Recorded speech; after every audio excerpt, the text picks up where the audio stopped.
Hey guys, good morning, welcome back to my channel. मेरे पास सब बच्चों को तो गाइज आज बात करने वाला हूँ न्यूनतम पेंशन समेत 7500 प्लस डीए के लिए ईपीएस 95 पेंशन का जन सैलाब उमड़ा है। तो गाइज इसके बारे में फटाफट से बात करेंगे। तो गाइज अभी तक आपने हमारे चैनल को सब्सक्राइब कीजिए और ज़्यादा से ज़्यादा सपोर्ट कीजिए।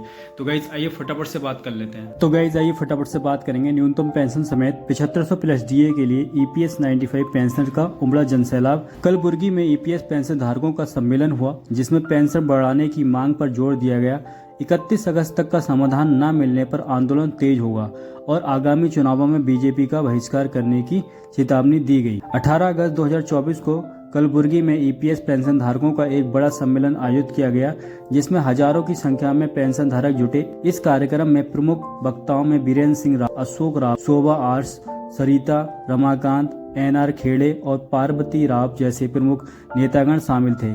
कार्यक्रम की शुरुआत दीप प्रज्वलन से हुई, जिसके बाद बाहर से आए महानुभावों का साल उड़ाकर स्वागत किया गया। बीरेन्द्र सिंह राजवत का भाषण। राष्ट्रीय महासचिव बीरेन्द्र सिंह राजवत ने अपने भाषण में ईपीएफओ के ऑफिसों पर ताला ठोकने और 31 अगस्त तक ईपीएस पेंशन धारकों की मांगों को पूरा करने की चुनौती दी। उन्होंने कहा, जितने भी ईपीएफओ ऑफिस हैं उन पर ताला लगाना पड़ेगा यदि हमारी मांगें नहीं मानी गई।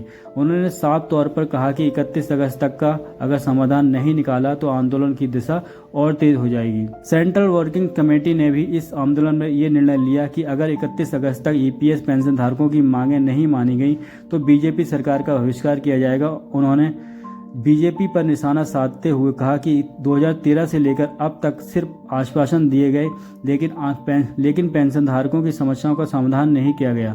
इसलिए अगर इस बार भी मांगें पूरी नहीं होती हैं तो पेंशन धारक आगामी चुनाव में बीजेपी का समर्थन नहीं करेंगे।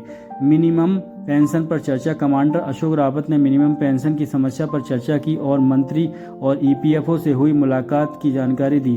उन्होंने बताया कि मौजूदा समय में जिन पेंशन धारकों को 1000 की पेंशन मिलती है उन्हें बढ़ाकर 7500 रुपये महंगाई भत्ता देने की मांग की गई है। मंत्री के साथ हुई बैठक में इस मुद्दे पर गहन चर्चा हुई, जहां मंत्री ने स्वीकार किया कि जिन लोगों ने योगदान नहीं किया उन्हें 3000 की पेंशन मिल रही है, जबकि जिन लोगों ने नियमित योगदान किया है उन्हें ज़्यादा पेंशन मिलनी चाहिए।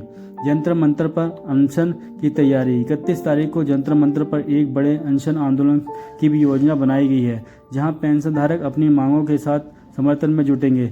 30 अगस्त को मंत्री से एक और मुलाकात की संभावना है, जिसमें अंतिम निर्णय लिया जाएगा। सम्मेलन के बाद संदेश। सम्मेलन के अंत में वक्ताओं ने पेंशन धारकों से अपील की कि वे एकजुट होकर अपनी मांगों के लिए लड़ें और अपने हक की पेंशन प्राप्त करने के लिए संघर्ष करें। इसके साथ ही आगामी चुनावों में पेंशन धारकों की मांगों को समर्थन देने वाली पार्टी को ही वोट देने का निर्णय भी इस सम्मेलन में लिया गया। यह सम्मेलन ईपीएस पेंशन धारकों के संघर्ष में एक महत्वपूर्ण मील का पत्थर साबित हो सकता है। 31 अगस्त तक अगर उनकी मांगें नहीं मानी जाती हैं तो आने वाले दिनों में आंदोलन और तेज हो सकता है। तो गाइज आई होप वीडियो आपको अच्छी लगी, लाइक करें, शेयर करें, कमेंट करें और चैनल को जरूर सब्सक्राइब करें। Love you all guys.